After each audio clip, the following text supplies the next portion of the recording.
Hey everybody, Tim Emerson from Kuan Yin Healing. It's a little chilly out here today, but I wanted to talk to you about getting unstuck from my forest. There was a time when I was a starving artist, and I couldn't even afford the rent, because I just kind of bopped from place to place to place. And I bought this. It was a cornfield, burnt out. It took everything I had and 3 jobs to pay for it, but I planted every one of these trees. The forest department actually will give you trees very, very cheaply, and with time things turned around. What I want to point out is that there are many times that I felt stuck, when we all feel stuck, when really there's a way out. I used to feel that I was mercy to my job, to the economy, to whatever circumstances, to my economic situation, to my relationship status, to whatever was going on, that I was always stuck. And there was always, if other people would just change and help and cooperate, I could get unstuck. And what I want to share with you today is, to get unstuck, we need to change that mindset. What is it that keeps us stuck? Why are we stuck in the first place? And how do we effectively get unstuck? There's 9 steps. The first step is to understand what's not working. There's 3 ineffective roles in the world: the prosecutor, the victim, and the rescuer. The prosecutor, this would be the manager who says, jump when I say jump, or the teacher who says, I know what's good for you, you do this, or the strict parent, and so forth. And the thing of it is, they may feel that they're making a difference at first, but really all they're doing is teaching everybody to avoid them, right? The manager leaves, and everybody wastes the rest of the day complaining about the manager. The role of the victim is particularly interesting, because while the victims are complaining about the prosecutor, you notice whose behavior is on the hook. Not the victims, right? They're blameless. They're putting all the blame on the prosecutor.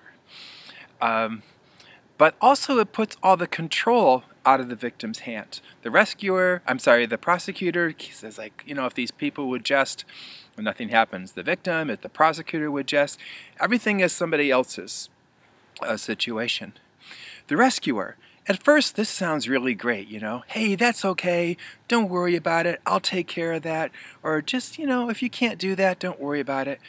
And at first it sounds great, until results stop happening. And the victim then goes back to the rescuer and says, you didn't rescue me good enough.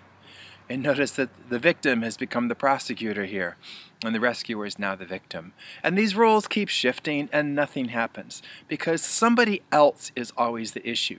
That's what's not working. We cannot solve anything when someone else is the issue. As long as we cling to that idea, it's over. So a couple things to recognize. We cannot control others. We cannot control others. Stop trying, and acknowledge that our current approach isn't working. Forget the well, they should. Turn down shut off the should factory. Forget that, well, what kind of orders work? I'm always amazed that people will come in asking for help.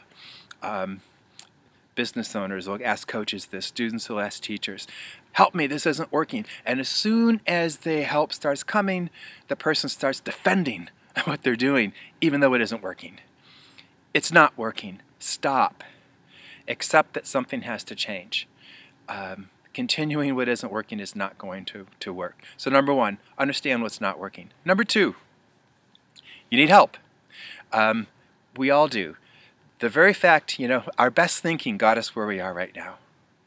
Our approaches, our mindsets got us where we are right now. If it's not working, it's beyond us. Okay? We have to get help. We need to get somebody else's input. We need to get somebody else's resources. We need to get somebody else's mindset, somebody who isn't stuck in the same mindset that's keeping us stuck. Forget the myth of the loner. Let go. I know so many loners. I'm one of them. Here I am alone. Ask for help. You need other people. That is just crucial. Accept that as number 1. And the stronger you get, the more capable, the more skilled, the more you need help, because now you're on fresh ground. You're places you've never been before. You need somebody who's been there. You need resources you didn't need before. Okay? Asking for help is no weakness. It's crucial. Number 3. This is one people struggle with, but there's no reason to struggle with this. Find a spiritual center. This does not have to be religious or traditional. Usually when this comes up, there'll be somebody who's like, well, but I had this negative experience, and this negative experience, and this negative experience. None of that's to the point. Those are all things that you don't believe. Who cares? They're irrelevant. Forget about it. That's just your ego talking. I'm not concerned about that. Now, if you've had a wonderful experience with religion, great, you're all set. But what are your actual beliefs? Even if you're an atheist, okay, what is there? You know, can you accept the precepts of Tao, for example, or that there's an energy in nature, or now don't let somebody else force the belief. But what do you believe, however minimal? What is at truth beyond it? Not somebody else's idea, and figure out what that is. And even if it's really, really small, that's fine. You need that focus. Once you have that focus, and this is a problem with people who have more traditional religion as well, you have to do something about this on a daily basis.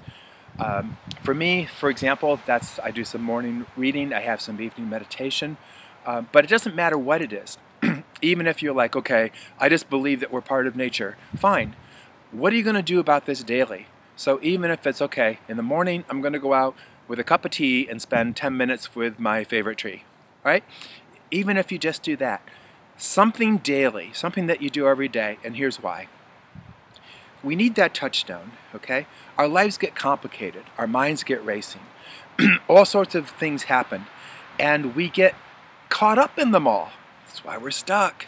You need that daily touchstone, however small that truth is, but it's got to ring true for you, and it's got to happen daily. Whatever you do daily will build over time. Try this. Do this for 90 days. You can't imagine how powerful that is until you've done it. Try it. Okay? So, those first 3 steps. Understand what's not working. And get help. And find a spiritual center. Practice this every day. Step 4. You want to take a personal examination. Where exactly are we? And the way to do this is look at all the things that bug you. This is an honesty step. Look really honestly at where we are and where we'd like to be, and just who are these others, right? Remember step 1? Who are these others that we perceive as being the problem? Look to where we're pointing fingers, because these are the issues we need to see. That old silly thing, one finger pointing is 3 back at me, or you spot it, you got it. That stuff's dead on. So here's why. Make a list of all the things that are bothering us. Who bothers us? Write it down. What exactly is the problem? Why does this threaten us? There's lots of things that are, not right, that don't bother us. Like, why is this one standing out? There's something inside. What's our part in this, even if a small part? This is the beginning of taking back your power. You can't use what you don't have. And if it's 95% not your fault, the 5% that is something way stronger than what you can't do anything about. Give yourself credit. What's good about this situation, even if it's a little bit. Gratitude is also very powerful. Same reason. It's something that you have versus something that you don't have. Now, here's an interesting question. For each of these, how is this other person suffering? Okay? Hurt people hurt people. When we're patient with people who are struggling. See people as struggling through their own stuff. Wish them well. Wishing them well is not, why should I wish well, to these awful people. It's not for them, it's for you. It's to change your mindset, okay? It's to free your thoughts. Do this. When I first did this, I couldn't believe the relief, All that resentment, I had to find a new hobby. It was no fun to resent these people anymore. Really, it'll move you through really quickly. Do this with somebody else who will keep you honest and with whom you will be honest. All right, step 5. Step 4 is just kind of listing this. Just notice it. Step 5 is now, okay, where are the weak spots? Okay? To be honest, when I did this, it was ego versus ego, right? But whatever it is, these are not necessarily bad. These are things that need healing. They need strengthening, okay? Just identify them, okay? Here's where it doesn't work so well for me. Here's where I have weak spots. And then, after you've identified them, become willing to work on them. You don't have to do it. Just become willing to start to work on this. This is going to be a process. Ask for help from others and from that spiritual center, that touchstone of truth, right? Every day you start with that touchstone, the day goes bonkers, the next day starts here, the day goes wherever, the next day starts here, like that. Okay? Step 6. Fix our side of these problems. I can't control other people, but I can do, okay, where have I been at fault? Where have I caused harm? Even if it was misunderstanding, and make it right. Make it right. Not an apology, make it right. Okay, and again, not so much for them; it's for ourselves. So that we're right with this, so that we can move forward, so that we are no longer stuck and controlled by this situation. Again, do this with somebody else you trust who can keep you accountable, honest, and doesn't have the same emotional attachment that you're going to have to these things. Step 7. Once you've worked through this, continue a daily process of self-examination and use it to continually simplify your life. Here's really where the stuck starts to work, unstuck starts to work. Simplifying allows the flow of luck. Okay? That's really what luck is. Things just happen, right? It's when you get things out of the way, mainly ourselves. We become responsive. We become aware. Judgments are attachments. Okay, they keep us stuck. Cut them off. I used to every day do this, every night do this octopus meditation. And I'd picture all these things I got myself caught up in. I'd one by one remove them, right? And after enough evenings of doing that, I started to realize, hey, what if I just didn't pick up this stuff in the first place? Wouldn't that be easier? And man, life got so much easier. And I started to use sensible judgment rather than judging others. Okay? Really. Simplify. Things will start to fall into place. You will be amazed at the things that just happen. Step 8, continue to develop the connection to your spiritual center. Okay? Keep that daily practice. Let that grow and grow and grow. Again, I can't really adequately explain that until you do it, until you experience it. Greg Reig, author of 3 Feet from Gold, interviewed hundreds of successful people, and he says every one of them asked him, so how may I serve you? You know, humility and service. These are keys. These are keys. These are signs that we have risen above attachments and fear. These are signs that our mental ego dominance is no longer trying to control everything and keeping us stuck. It lets us move from that. Remember, again, as we let go, as we simplify, as we get out of our own way, things flow and the magic starts to happen.